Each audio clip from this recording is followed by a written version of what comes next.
Piliin mo ang mundong Pilipinas. Piliin mo, yakapin mo. Piliin mo ang mundong Pilipinas. Pilion, pero kusog kaayo ka mang daot sa imong isig katawo. Kusog kaayo ka magpasipsip sa imong amo.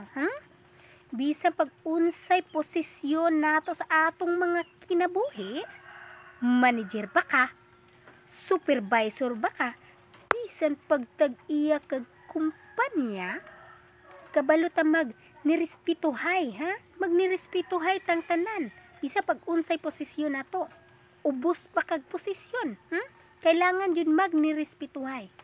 Kay kung ubos gani kay kag posisyon, masayop lang gani kagamay, wa na, maor to ilahang mabantayan. Pero ang imong kahago, wala, natabunan ra sa gamayng sayop. Ug maglibog pa ka kung kinsa ang imuhang sundon.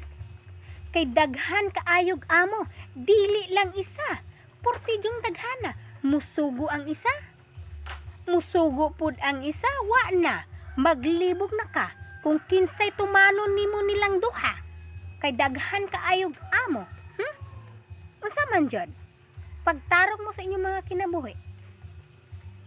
Kay kita, lumalabay lamang. Mamatay ra patang tanan. Dili ra man na madala.